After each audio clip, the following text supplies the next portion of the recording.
नमस्कार साथियों, मैं प्रीति माली आप सभी का स्वागत करती हूँ हमारे YouTube चैनल माली सर पे। आज हमारे पास बैठे हुए हमारे माली समाज के कुल गुरु, तो हम उनसे हमारे माली समाज के इतिहास के बारे में जानने का पूरा प्रयास करेंगे और आपके साथ शेयर करेंगे। तो नमस्कार। नमस्कार सर। सबसे पहले आप अपने बारे में बताइए, आपका नाम। ये मेरा नाम गोविंद कुमार है। मैं मुथुरालाल जी राव जी का पोता हूँ। रामनारायण जी मेरे पिताजी है। ग्राम भानपुरा हमारा।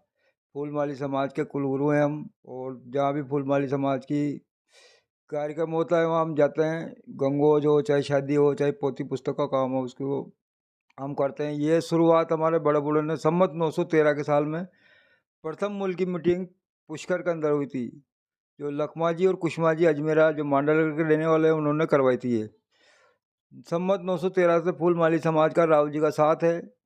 फूलमाली समाज की उत्पत्ति सतयुग के काल में सावन के महीने 14 की तिथि सोमवार के दिन फूलमाली समाज की उत्पत्ति हुई थी। शंकर भगवान से जो उत्पत्ति हुई थी, प्रथम आदमी माधु महेश नाम का आदमी की उत्पत्ति हुई थी।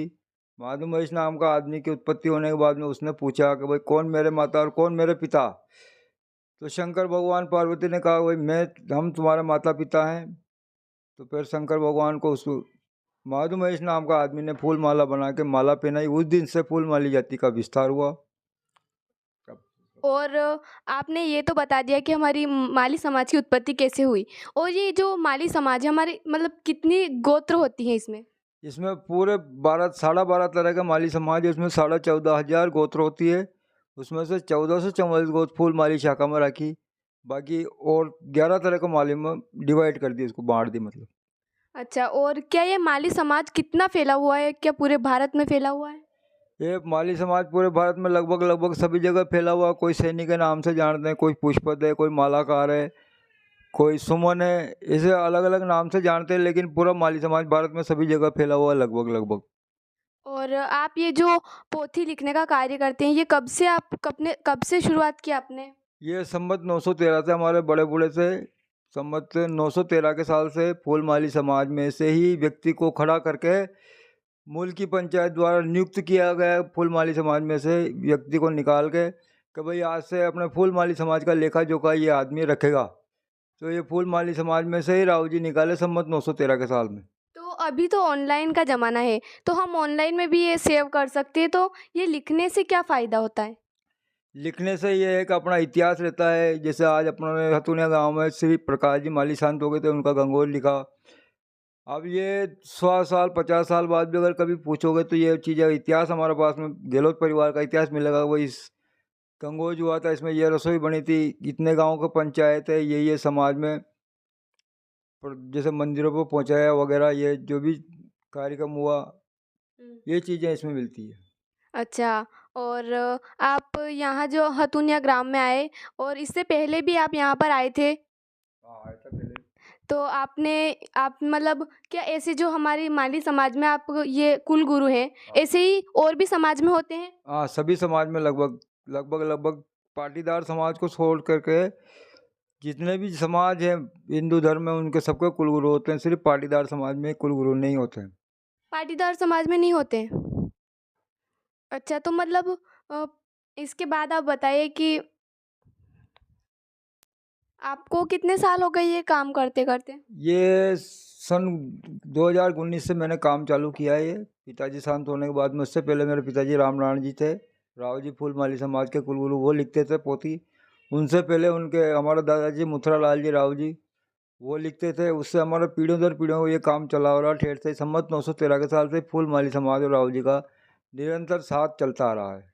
तो आप ये माली समाज का जो पोथी लिखने जाते हैं, तो आप पूरे भारत में मतलब किन-किन स्थानों पर आप जाते हैं? ये हमारा एरिया बंधा हुआ है 125 गांव का। इधर कोटा तक हमारा क्षेत्र, इधर भोपाल तक है, इधर लास्ट हतुनिया गांव है, यहाँ तक हमारा क्षेत्र है। और जब आप ये पोथी लिखने जाते हैं, तो आपने देखा होगा कि हमारी मतलब माली समाज में कैसी क्या स्थिति है लोगों की? कौन पढ़े लिखे, कोई मजदूर हैं, तो और कोई उच्च पद पर भी होंगे, तो उसके बारे में बताइए। पढ़ाई का तो बहुत बड़ा महत्व है। अपने जो मुख्यमंत्री हैं राजस्थान के, जो अशोक जी गहलोत, वो फूलमाली समाज से ही हैं।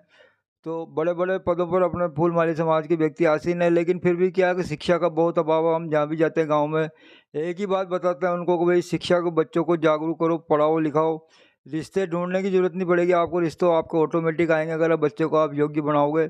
और समाज की जो कुरीतियाँ हैं जैसे लाड़ बांटना, एक कपड़े पहनाना, गंगोज मौसर करना, एक कुरीतियों पर धीरे धीरे पाबंदी लगनी चाहिए।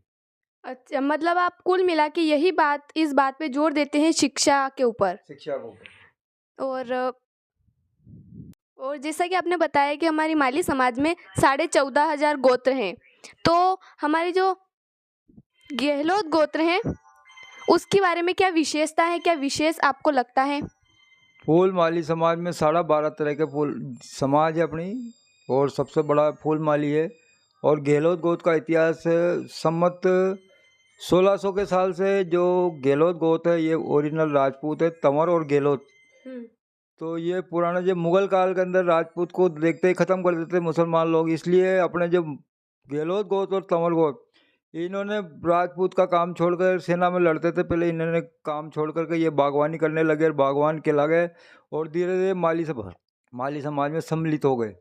ये बात तो गाइस मुझे भी पता नहीं थी। आपका बहुत बहुत धन्यवाद कि आपने हमें इतनी अच्छी जानकारी दी, क्योंकि अभी तक तो मुझे पता नहीं था कि ये राजपूत थे। हम माली समाज, गहलोत समाज, हमें भी बहुत गर्व है इस बात पर।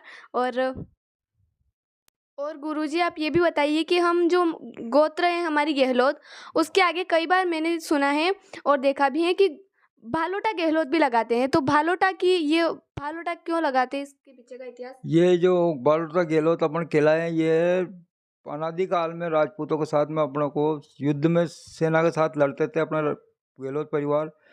और रामपुरा के राजा दुर्गभान सिंह जी ने सम्मत 1644 के साल में खुश होकर के गहलोत परिवार को चांदी का बाला भेंट किया था। उस दिन से अपने बालोटा गहलोत कहलाए।